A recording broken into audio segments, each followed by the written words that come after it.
Hello everyone. Let's start with the final part of cytogenetic series.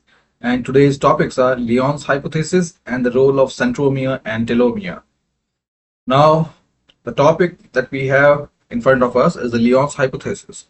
So, according to this topic, male has one X chromosome whereas female has two. Now, the X chromosome in male is activated, whereas one X chromosome in female is inactivated. So that is the gist of Lyon's hypothesis. And that's how female manage with the presence of two X chromosome. अब सोचने वाली बात जो है वो ये है.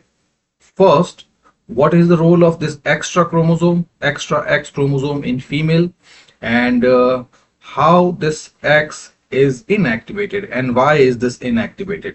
और वो हम देखते हैं in Lyon's hypothesis. Now, there is a thing called expression by X-linked genes. So, X-linked genes means there are some genes which are linked with the X chromosome. In other words, the expression of those genes, it depends on the activation of that particular X chromosome.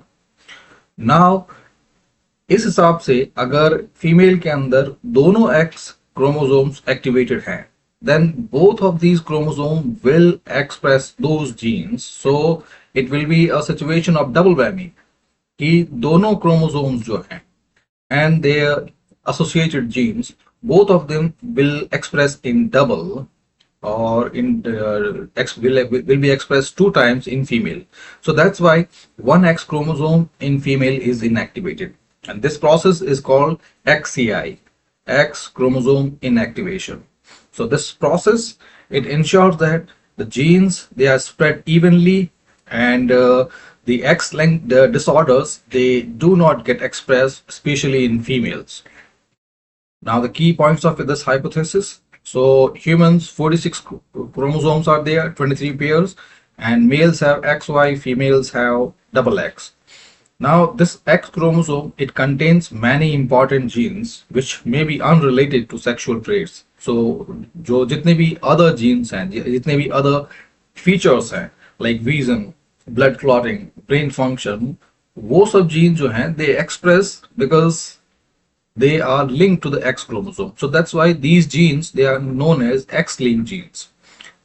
अब इन gene का जो expression है, means blood clotting का जो expression है, it will be link to the X chromosome. So अगर X chromosome activate रहेगा तभी ये जीन काम करेगा. फिर अगर फीमेल के अंदर, if both the X chromosomes are active, then they will produce double the amount of X link gene products. So blood clotting के लिए दो जीन्स हो जाएंगे, रीजन के लिए दो जीन्स हो जाएंगे, and that situation will be quite unproductive or unmanageable, because those double the amount, it will not be equally distributed between male and female. Female के अंदर, because of the presence of two X chromosome, they will have double expression of those X-linked gene products, whereas same situation will not be replicated in males. Male के अंदर single ही होगा. So this will lead to an imbalance in gene dosage, and to manage this imbalance in gene dosage, the cells inactivate one of the X chromosome early in the development. That's called XCI, X chromosome inactivation. और ये जो X inactivate होगा, it will be quite random. Quite random means कि either the maternal X or the paternal X, दोनों में से कोई भी will be randomly chosen to be deactivated or inactivated. So in normal cell cycle, there is 50-50% chance कि कौन सा X chromosome, paternal or maternal, will be inactivated. फिर this inactivation, it happens during the early stage of embryonic development called the blastocyte, जिसमें the embryo is just a few days old. So इस stage पे ही XCI हो जाता है, inactivation हो जाता है. Then this 50-50% chance refers to the 50-50% half chances of inactivation of paternal or maternal X chromosome. फिर उसके बाद जब the cell inactivates one X chromosome, all the daughter cells will have the same X chromosome turn off. जो भी X chromosome turn off हुआ है, if it is maternal or paternal one, So जितने भी later cells हैं, they will have the paternal X chromosome inactivated. फिर जो inactivated X chromosome है, it will condense itself into a dense structure called Barr body, which is discovered by Murray Barr in 1949. And this Barr body is located on the edge of cell nucleus, and this one is present in all female somatic body cells. Now, in simple way, जो भी chromosome, जो भी X chromosome has been inactivated, now this inactivated chromosome is bundled up and then it left to the edge of cell nucleus, and that's how it is kept there. And this is nothing but the bundling up and the marginalization of the X chromosome, which is not used. Now, after this inactivation, both males and females, they will have only one active copy of X-linked genes present in each cells. So ये यहाँ पे this is this can be called equal playing ground, a level playing ground for both male and females. कि दोनों के अंदर only one X is there which is active, and this process is called dosage compensation. Fair exceptions are there. Now, although this inactivation is random, जो अभी बताया कि 50% है from either maternal or paternal one, but sometime the cells, they may preferentially inactivate one specific chromosome, one specific X chromosome, which is known as non-random or skewed inactivation. अब देखते हैं what it is. Like females, they have two X chromosomes. Now, one from father, one from mother. This one is maternal, this one is paternal X. Now, cells जो है, they randomly inactivate one out of two. कुछ cells जो है वो maternal inactivate करती है, कुछ cells जो है paternal inactivate करती है, and this process is totally random. But sometime if one of the X chromosome they contains harmful mutations, then let's say कि maternal जो X chromosome है, it contains some mutations which are harmful. Now cells जो है, they have recognized that this one is the culprit, this one is dangerous. So यहाँ पे they preferentially inactivate the maternal X. So ये है एक false expression that's known as skewed inactivation. फिर second आता है, the some genes they may escape inactivation and still expressed, and they contribute to differences in gene expression. So this particular is not exception at all. Which means it is the usual situation. Sometimes it happens a lot. तो ये idea क्या है? The escapism कि जैसे जो भी genes हैं, the X-linked genes जितने भी हैं, तो यहाँ पर आपको 3 एग्जाम्पल दिए थे. जैसे कह सकते हैं कि विजन का दिया है, ब्लड क्लॉटिंग का दिया है, और ब्रेन फंक्शन का दिया है, इवन मसल स्ट्रेंथ का भी. So you can imagine vision का जीन भी है, एक्स लिंक्ड है, मसल स्ट्रेंथ का भी एक्स लिंक्ड है, ब्रेन फंक्शन का भी एक्स लिंक्ड है. Such important genes are linked to X. तो ऐसे में जो सेकेंड एक्स क्रोमोसोम है विच इज इनएक्टिवेटेड, सो ऐसा नहीं है कि इसके जितने भी एसोसिएटेड जीन्स हैं सारे के सारे साइलेंस कर दिए गए, सारे के सारे इनएक्टिवेटेड है. This is not the usual case. Some genes are there. X link gene का जितना भी पोर्टफोलियो है ना, 8 to 20 जीन्स में जितना भी पोर्टफोलियो है, इनमें से हो सकता है 3-4 genes they escape the inactivation and they still express themselves. So ये सिचुएशन इस तरह से समझिए. one X chromosome is already inactivated by the process of dosage compensation, कि ताकि मेल एंड फीमेल में only one X chromosome is active. Now the second X chromosome which is inactive in females, ऐसा नहीं है कि all of its genes are inactive. कि some genes, or the usual scenario is 50 to 20% of genes they escape this inactivation and they express themselves.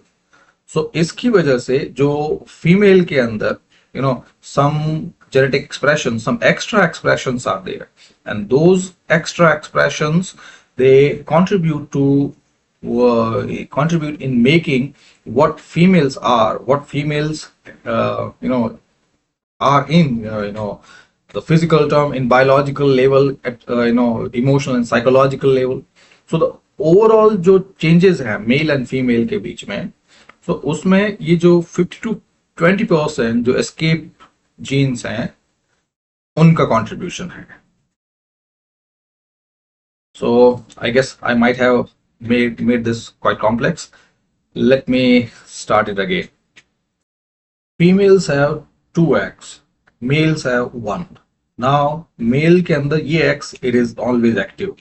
Female के अंदर 1 egg is inactivated to provide a level playing ground for both male and female. और वो तो एक philosophical term है. Otherwise reason ये है कि ताकि double expression ना हो, क्योंकि जो X क्रोमोसोम है उसके साथ बहुत सारे जीन्स भी हैं which are linked to it. तो वो सारे के सारे जीन्स जो है वो डबली एक्सप्रेस ना हो फीमेल के अंदर. That's why this particular X chromosome it is inactivated. Now जो इनएक्टिवेटेड है उसके अंदर भी कुछ जीन्स जो हैं they escape and they express themselves.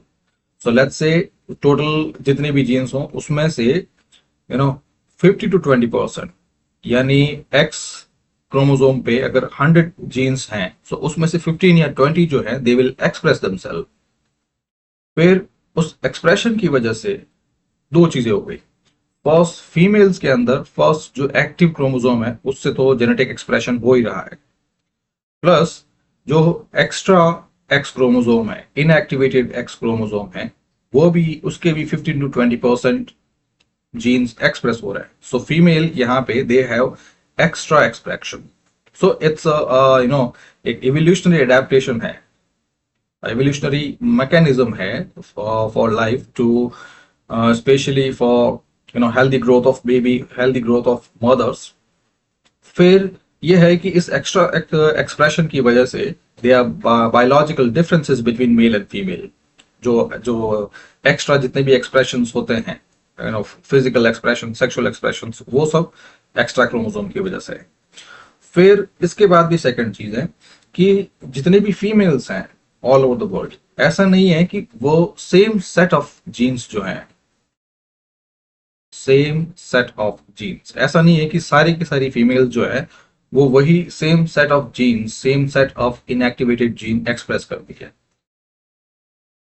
यानी दे आर 3 फीमेल्स, एक hypothetical situation, 3 females are there और सबके अंदर 2x, this one is inactivated.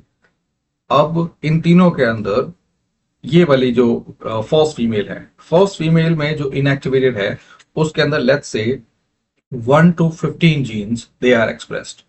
In second female let's say 21 to let's say 36 ये एक्सप्रेस हुए. देन सी के अंदर लेट्स से 37 to 52, मतलब 15 जीन्स आर एक्सप्रेस. पर कौन से 15 जीन्स हैं ये एग्जैक्ट नहीं है, ये सेम पैटर्न नहीं है. सो उसकी वजह से जो इंटर फीमेल वेरिएशंस हैं वो भी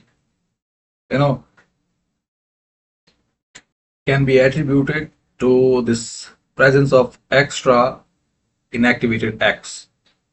Now let's move on to importance and application of Lyon's hypothesis. So first, there are many diseases like hemophilia, color blindness, and Duchenne muscular dystrophy. They are caused by mutations in the genes which are on the X chromosome. Now पहले ये सब disease देख लेते हैं. So hemophilia, it is about blood clotting. Color vision, it is about vision. And Duchenne muscular dystrophy, it is about muscle strength. और ये तीनों के तीनों जीन्स हैं जो है, ये क्लॉटिंग का जीन, विजन का जीन एंड मसल स्ट्रेंथ का gene, all of these genes they are X linked. ये आपके काम की चीज है कि तीनों के तीनों जीन्स जो है वो एक्स लिंक्ड है. और तीनों के तीनों जो है, because they are X link, दे you know they are likely to affect males more than they affect females. तो ये चीज भी जो है इसका एक रीजन है। फीमेल के अंदर 2x क्रोमोसोम है, मेल के अंदर 1x क्रोमोसोम है। फीमेल के अंदर जो एक एक्स क्रोमोसोम जो है इट इज इनएक्टिवेटेड, और इससे पहले हमने देखा है कि sometimes under skewed inactivation the female cells they preferentially inactivate that X chromosome that contains any harmful mutation. यानी फीमेल के अंदर अगर इनमें से कोई भी म्यूटेशंस हैं या कोई भी डिजीज है, कोई भी डिसऑर्डर्स है, तो सेल जो है वो सबसे पहले उसी को इनएक्टिवेट करेगी, because that is no longer valuable.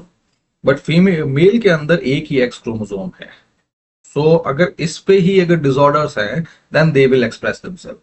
So usual situation ये होता है कि कोई भी एक्स लिंक डिसऑर्डर होता है, x link disorder means disorders हैं which are caused by the X chromosome. So ये जितने भी हैं हीमोफीलिया, कलर ब्लाइंडनेस और DMD, ये तीनों के तीनों X लिंक डिसऑर्डर्स हैं। अब फीमेल के अंदर ये डिसऑर्डर्स होंगे then this mutation, this disorder, this will be inactivated, but male के अंदर they will be express. So इन सारे X लिंक डिसऑर्डर्स में मेल और male genes they always express, whereas females are only carriers. Now what hemophilia is? So hemophilia is an X-linked disorder which is which causes poor blood flow. और ये situation होती है कि कुछ छोटा मोटा भी अगर कुछ कट लग जाए, छोटी मोटी भी चोट लग जाए, तो the blood does not stop, does not clot. So this condition is known as hemophilia. And symptoms इनके है prolonged bleeding हो गया, bruising हो गया, joint damage हो गया। फिर ये सिचुएशन जो है, जो अभी आपको एक्सप्लेन किया कि males always express themselves whereas females are only carriers. तो अगर ये एक्स लिंक डिसऑर्डर्स अगर मेल्स के अंदर हैं, so then they will always express itself. इसलिए ये जितने जो एक्स लिंक डिसऑर्डर्स जितने भी होते हैं उनमें मेल्स जो है दे आर यूजुअली अफेक्टेड। फिर ये दोनों समझा दिया, males are more likely to show symptoms whereas females are only carriers. And फिर उस सिचुएशन होती है कि यू नो द मेल जो होता है they will show symptom, but female जो होती है वो either no symptoms at all और माइनर सिम्टम्स। फिर the second, Lyon's hypothesis is helpful in explaining female genetic mosaics. So female genetic mosaic means female के अंदर 2x क्रोमोसोम्स हैं और दोनों x क्रोमोसोम पे they are x linked genes. So the first activated, it will express all the genes that are expressed to it, all the genes that are linked to it. But अभी आपको समझाए कि जो inactivated है वो भी 15 to 20% jeans जो है वो एस्केप हो जाएंगे, they will express themselves. So अगर यूजुअल डायनामिक्स में देखें तो female they are usually expressing 150% of their gene, whereas male जो होते हैं वो फिर सिर्फ 100% जीन्स ही एक्सप्रेस कर पा रहे हैं। सो इस वजह से फीमेल के अंदर this mosaicism is there, the mosaic like condition is there. वो कैसे कि एक तो the 15 to 20% genes of the inactivated X they escape and get expressed। फिर सेकंड ये है कि सारी की सारी फीमेल्स होती है they do not express the same set of those inactivated X genes। यानी इसमें भी alternatives हैं कि कोई भी सेट हो सकता है। एक हाइपोथेटिकल सिचुएशन बताइए जिसमें मैंने आपको बहुत लीनियर वे में बताया कि लाइक से फर्स्ट फीमेल है वो 1 to 15 है, सेकंड फीमेल है 16 to 31 है, देन थर्ड फीमेल है 32 to 57 है। इस तरह से एक्सप्रेस करेंगे 47 इस तरह से एक्सप्रेस करेंगे। बट ये एक बहुत ही नॉर्मल सिचुएशन है या एक हाइपोथेटिकल सिचुएशन है आपको एक्सप्लेन करने के लिए। अदरवाइज ये नहीं पता है कि कौन सा जीन है। हो सकता है कि फर्स्ट फीमेल जो है वो फर्स्ट जीन्स हो गया, first gene, fifth gene, then 17 gene, then 29, ऐसे करके उसका एक अलग पोर्टफोलियो है, सेकंड फीमेल का अलग portfolio. And that's why the female they usually display this mosaicism, genetic mosaic. Where this situation is clearly visible in calico cats, जहाँ पे different fur patches they express different pigments which are X-linked. So first X-links are there, then जो X inactivated X है उसमें से भी कुछ pigments जो हैं display themselves. So that's why the calico cats they show a mosaic of pigments. Where humans may be this mosaicism, it can explain variability in disease symptoms, especially in female carriers of X-linked traits. Yani, if there are some disease which are X-linked, then उसमें भी females usually display variability. कुछ females जो होती है उनमें ये जो disease onset है, it is quite intense. कि कुछ फीमेल को ये चीज ज्यादा अफेक्ट करेगी, कुछ फीमेल के अंदर सिर्फ माइल्ड सिम्टम होंगे और किसी फीमेल के अंदर नो सिम्टम्स एट ऑल. तो ये जो वेरिएबिलिटी है it is produced because of this mosaicism. फिर बात करता है significance. So Lyon's hypothesis it is helpful in understanding the gene expression differences between males and females, और वो कैसे हैं वो अभी आपको समझा दिया. Then also helpful in studying evolutionary changes in sex chromosome, where it investigates the epigenetic regulation. Now epigenetic regulation के बारे में भी हम देखते हैं, and उससे पहले I guess I left something. Yes, color blindness, ये नहीं समझा है. So color blindness इसमें जो affected person है they cannot easily distinguish between these three colors: R, G, B, red, green, blue, and their patterns. और जो Duchenne muscular dystrophy है, so ये भी एक X-linked disorder है, and this DMD it is also known as muscle degeneration. So इसमें basic phenomena ये है कि हमारी बॉडीज जो है इट प्रोड्यूस डिस्ट्रोफिन, और डिस्ट्रोफिन जो है इट स्टेबलाइजेस मसल्स. लेकिन इसमें डिसऑर्डर की वजह से कि अगर ये एक्स लिंक्ड है और उसमें अगर डिसऑर्डर हो गया, सो डिस्ट्रोफिन जो है it does not work properly. So उसकी वजह से जो मसल्स जो है दे उनकी स्ट्रेंथ खत्म हो जाती है. फिर अगेन यहाँ पे इन तीनों के अंदर सिमिलर थिंग कि they affect boys, they affect males more than females. So ये चीज रह गई थी. एंड यहाँ पे एक जो चीज है एपिजेनेटिक रेगुलेशन ऑफ एपिजेनेटिक्स.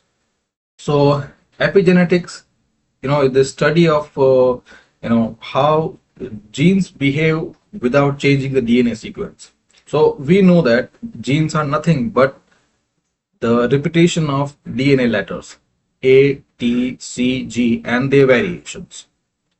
अब ये है कि if some gene is linked to a certain sequence, let's say इसी sequence में A, T, T, A, C, G, C, G, T, A, GC, ये एक सीक्वेंस है, and this sequence it is representing, it is expressing a gene Z. अब आप जानते हैं कि अगर इस डीएनए सीक्वेंस में चेंज करेंगे then the expression of that gene will change, और it might leads to the faulty copying या फिर ट्यूमर फॉर्मेशन, कैंसर, बहुत सारी मतलब डिसऑर्डर्स हो सकते हैं.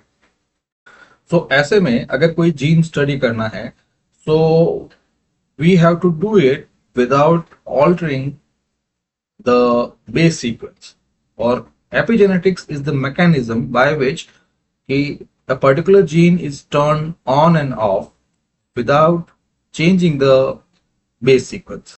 तो उसके लिए first method is DNA methylation. So DNA methylation, as the name suggested, DNA plus methyl group. So इसमें क्या होता है, इस DNA सीक्वेंस के साथ एक मिथाइल ग्रुप ऐड कर लिया जाएगा, CH3. CH3 stands for methyl group.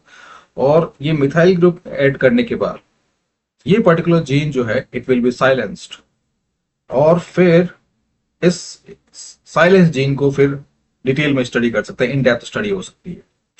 Second way जो होता है जो हिस्टोन्स का, हिस्टोन मॉडिफिकेशन।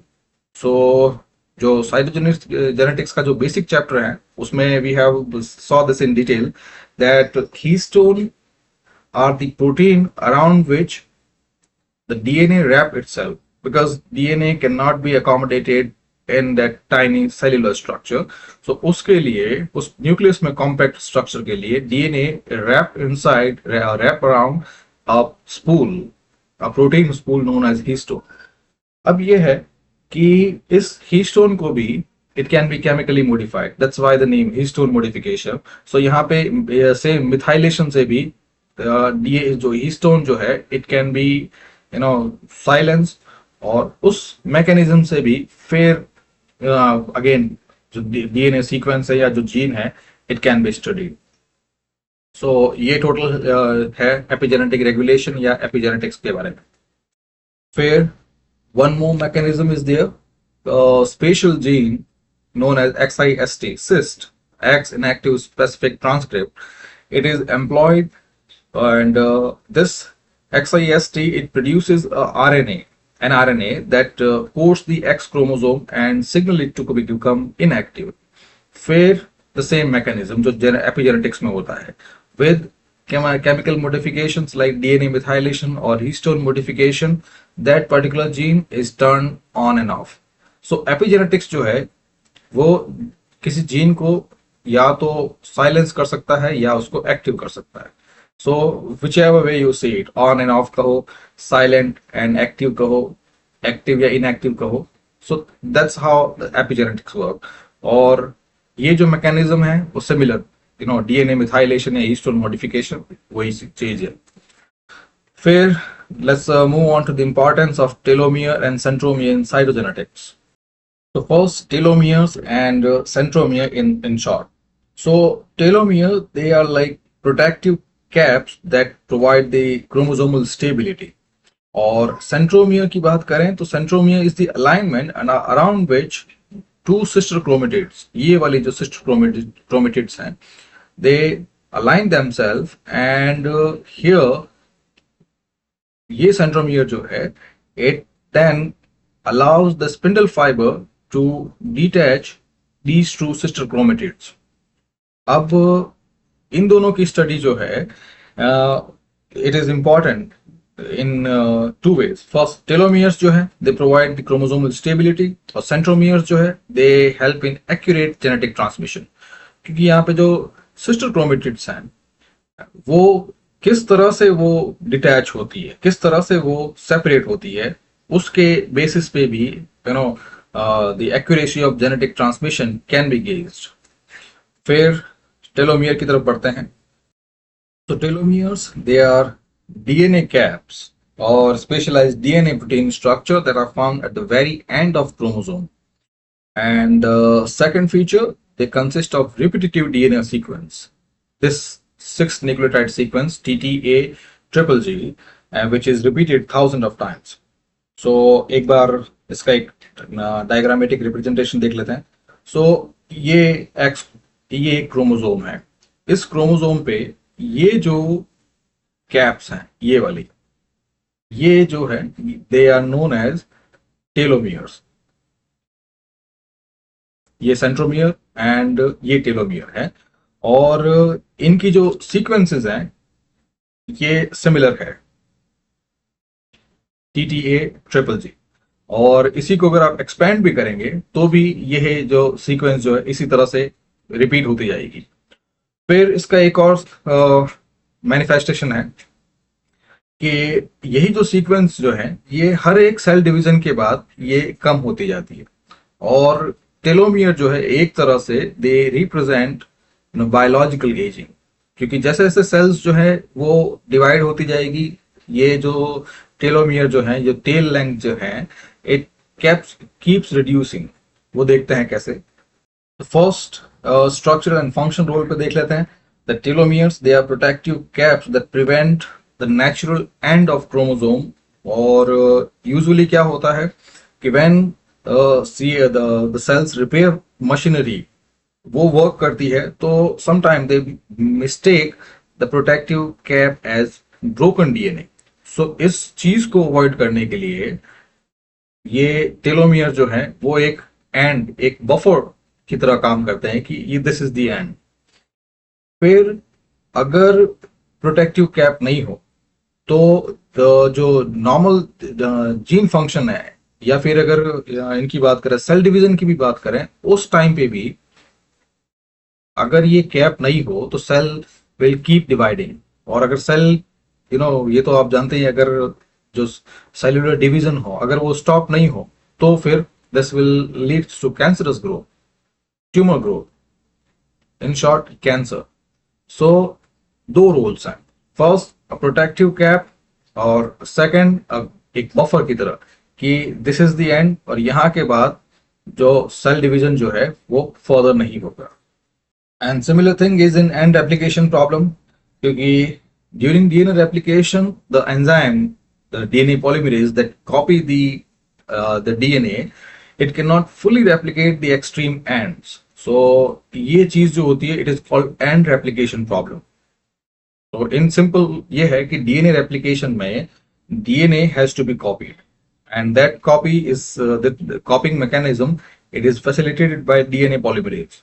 बट जो टेलोमियर्स जो होते हैं, because they exist at the extreme end, यहां तक वो कॉपिंग मैकेनिज्म नहीं हो पाता, sometime it does not function properly. So वो चीज जो है, it known as end replication problem. अब ये है कि this is a regular phenomena, कि यहां तक कॉपिंग मैकेनिज्म प्रॉपर नहीं है, उसकी वजह से ये होता है कि small part of this telomere, it is lost in during every cell division, कि हर सेल डिवीजन में इसका थोड़ा सा पार्ट जो है, it it keeps on reducing, it keeps on losing. So this progressive shortening जो कंटिन्यूसली चलती रहती है, it is a molecular clock, कि जैसे जैसे सेल डिवाइड होगी, और सेल डिवीजन जो है, it is proportional to the life lived, कि जितना आप जिएंगे उतने ही टाइम में सेल्स डिवाइड होती जाएंगी, और जैसे सेल डिवाइड होती जाएगी, small small part of this telomere will be lost. So ultimately एक टाइम आएगा दैट उसके बाद टेलोमियर के अंदर कुछ नहीं बचेगा। सो उसके बाद टेलोमियर लॉस इज लिमिटेड, या in other words cell division has a limitation, cell division has a limitation. ये एक अच्छी टर्म है। नाउ इसको वापस देखते हैं एक बार। Telomere, they are the extreme ends of a chromosome। फिर डीएनए रेप्लिकेशन के दौरान the copying mechanism, the DNA polymerase, it cannot reach these ends। so उसकी वजह से क्या होता है, small part of telomere, it is lost in every cell division। now cell division, it is equally proportional to the life lived, यानी एक तरह से this telomere loss, या the frequency of cell division, the number of times a cell divide, it is equally proportional to the life lived, या फिर इसको कह सकते हैं the cellular aging, क्योंकि ये एक पर्टिकुलर ऑर्गेनिज्म की एक लिमिट है कि कितने टाइम तक उसकी सेल डिवाइड हो सकती है, और कितने टाइम तक द टेलोमियर जो है, it keeps on losing its precious and. और फिर ओल्डर एज तक एक लिमिट आएगी कि उसके बाद the cells cannot divide further, क्योंकि there isn't telomere left to lose। so that's the cellular aging और senescence, जिसका एक अलग अलग चैप्टर है। फिर the telomerase and immortality। फिर ये होता है कि some important cells like stem cells हो गया, germ cells हो गया, cancer cells हो गया, they produce an enzyme called telomerase। अब दिस एंजाइम क्या करता है, it rebuild and extend telomeres. So normal functioning जो है या जो जो डिवीजन ऑफ सोमैटिक सेल्स हैं उसके अंदर तो the progressive shortening is there. The telomere, it keeps losing a part of it during every cell division. But in these important cells, this enzyme it rebuild and extend telomeres. फिर यही जो चीज है it can also lead to cancer. क्योंकि if the telomere is if keeps on rebuilding itself, then cell के पास कोई एक लिमिट नहीं रहती है डिवीजन की. And if cells keep on dividing, if they undergo this uncontrolled cell division, तो उसकी वजह से ट्यूमर्स होते हैं. And tumours and cancers they are same. या फिर even uncontrolled cell division is there, it is also cancer. So ये एक चीज है टेलोमेरेज एंड इमॉर्टिलिटी का. फिर बात करते हैं anthropological and evolutionary perspective. So first the length of telomere. So अभी तक आप समझ गए कि young people they will have long telomere and old people they will have much reduced telomere, because telomere it is a hallmark, it is a molecular clock that suggests the biological bio age of any individual. Where this is same thing. A telomere length is the biomarker of biological aging. Then where they have been research for the population that lived under chronic environmental stress, किसी कह सकते हैं किसी polluted area के अंदर है या फिर किसी war zone के अंदर है. So वो population, the stress population, they will usually display shorter telomeres. So ये भी होता है कि लाइक जो स्मोकिंग करते हैं, जो स्ट्रेस कंडीशन में होते हैं, है ना, जो अनएथिकल कह सकते हैं वर्क लाइफस्टाइल होती है, all of them they show science of accelerated cellular ageing, कि उनकी सेल्स जो है वो जल्दी एज हो जाती है. सो यहाँ पे biological ageing and cellular ageing दोनों सेम है, but they can not be equated with the normal life span. It is about the life of cells. फिर ये होता है कि biological life, biological age and normal दोनों लगभग कोइंसाइड करती है, but still to be on the safe side इन दोनों को अलग ही रखते हैं. फिर बढ़ते हैं सेंट्रोमियर्स पे. Now centromere it is a constricted region of chromosome, जहां पे दो sister chromatid, identical sister chromatids, they are joined together after DNA replication. ये एक स्ट्रक्चर है and this is a centromere. और यहाँ पे ये जो sister chromatids हैं, they are joined together by this constricted region. फिर the role of centromere in cell division. So centromere is the site where the kinetoprotein assemble. Kinetoprotein जो है, it forms a platform for spindle fiber attachment. A spindle fiber is a scissor that separates these two chromatids during cell division. So in short, ये एक constricted region है that holds these two sister chromatids together. Then this is also the platform where kinetoprotein comes, and kinetoprotein जो है, it provides a platform, it prepares a platform, or you can say a scissor for spindle fiber attachment. And spindle fiber, it detaches these two sister chromatids during cell division. फिर spindle fibers जो होता है, they are made up of microtubules that pull sister chromatids apart to the opposite poles of the cell. और cell division में ये देखा है. फिर accurate centromere position or centromere function is vital, क्योंकि if the spindle does not attach properly, or if the centromere integrity is compromised, this can lead to chromosome missegregation, और फिर उसकी वजह से genetic disorders हो सकता है. So centromere plays a good role, क्योंकि ultimately cell division जो है is the story that keeps us going, the growth mechanism, the repair mechanism, और उसी सेल डिवीजन में this condensation and decondensation of chromosomes, DNA replication और chromosome segregation, all of them they are equally important. जो mitotic phase के अंदर आपको बताया था, है ना, prophase, metaphase, anaphase and telophase. So यहाँ पे मेटाफेज और इसमें एनाफेज दोनों के अंदर the condensation and the segregation is there, और इन दोनों में centromere position is quite vital. फिर बात करते हैं the centromere position and chromosome morphology. तो यहाँ पे ये chromosomes are classified on the base on the position of centromere. वो ऐसे है, ये 3 सिचुएशन है इस तरह से. Now when the chromosome is near the middle, it creates 2 arms of equal length. P and Q, they are of equal length, and this centromere, it is at metacenter, और ये क्रोमोसोम है, it will be called metacentric chromosome.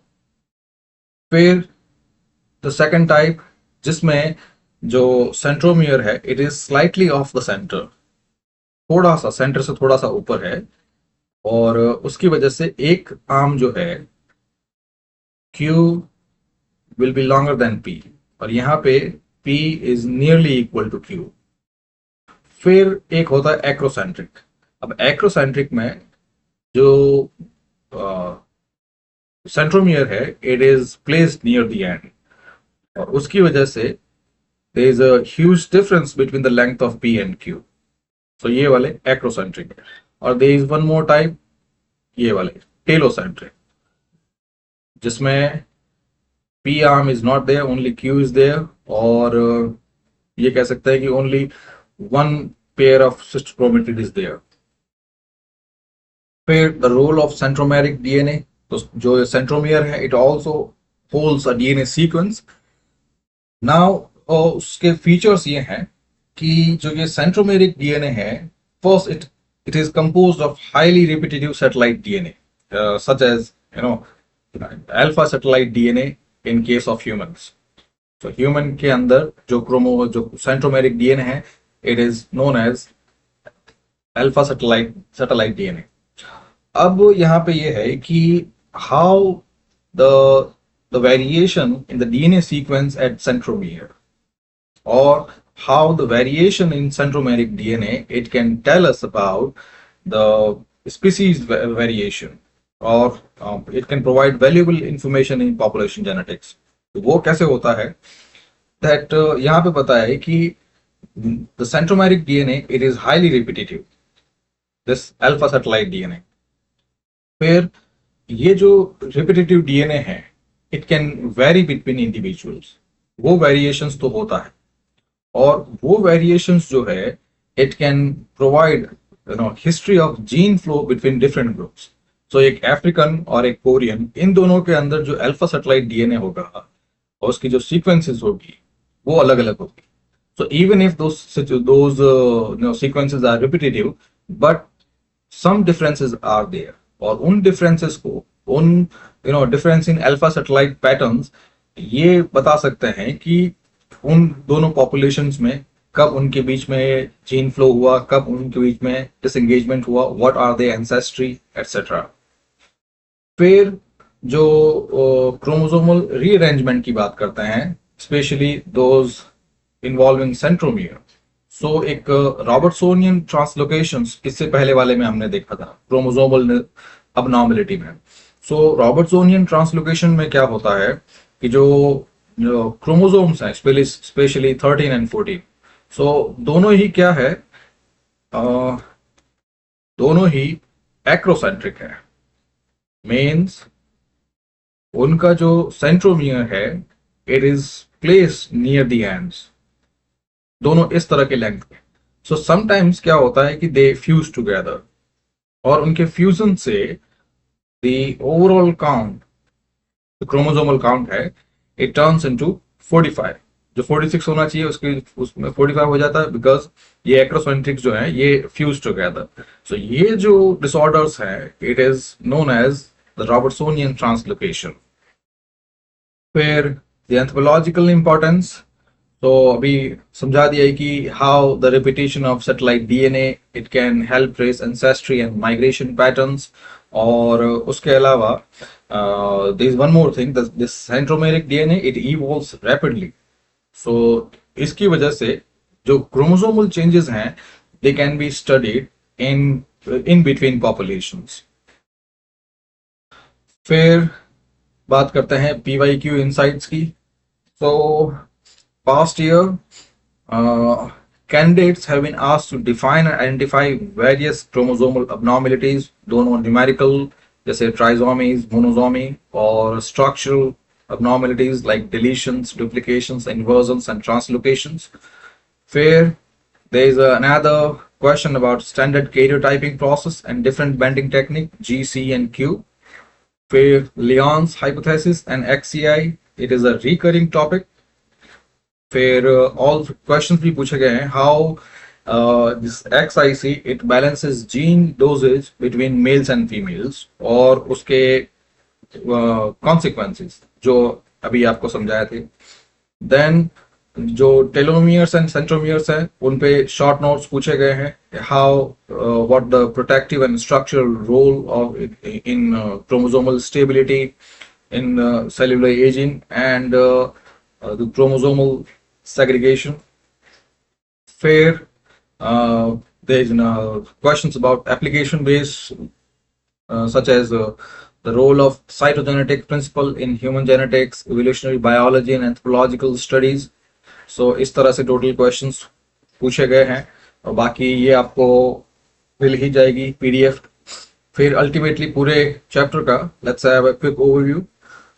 So cytogenetics is the study of chromosome, and this study it starts with the cell cycle, and cell cycle it helps identify which stages are best for chromosomal analysis, especially the metaphase. Metaphase में the chromosomes are condensed and most visible, और इसके लिए जो chemical है colchicine it is used.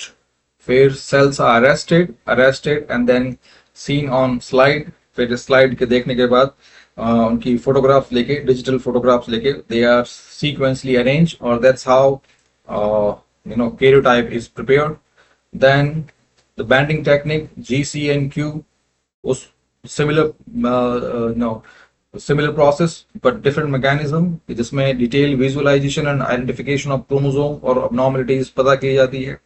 Then comes fluorescent in situ hybridization, जिसमें DNA probes जो है which are dyed with fluorescent, they help in attaching with an identical DNA sequence, और वहां पे फिर it is extrapolated, और एक्स्ट्रापोलेट करने के बाद if there are abnormalities, तो जो एरिया है वो पूरी तरह से ना एक्स्ट्रापोलेट नहीं करेगा, पूरी तरह से ओवरलैप नहीं करेगा, and some visible gaps will grow in the microscope. So उससे पता चल जाएगा कि what subtle chromosomal changes are. फिर लियोन्स हाइपोथेसिस आती है, so which is the process of X chromosome inactivation for dosage compensation, कि females have extra chromosome whereas male have one, so this extra chromosome is inactivated, but then this does not stay inactivated for a long time. 50 to 20% genes they still express, and that's how female will have extra expression of genes that provide a mosaic, which is the scenario of variability among different females. Pair telomeres and centromeres. So the telomeres हैं, they are protective cap for chromosomal stability, and फिर ये है telomeres also provide an analysis of biological aging, और जो centromeres हैं they are for cellular division, for chromosomal या जो chromated divisions होता है, chromated segregation के लिए. So ये है. फिर if there is something that I might have skipped, something that you need further explanation, something that that might have gone below the radar, you can drop the comments. And ये एक usual ritual है and हो भी गया है, because even if I'm trying to do my best, no contribution has come so far. So I still request you that you should provide a voluntary contribution. Just assume that you are providing some tuition fee for someone, for some teacher who is in need, and any amount is appreciated. I'm not very choosy about which amount it should be, but at least if you care about my work and if you found these lecture helpful, you can help with something. This is my UPI. Thank you very much.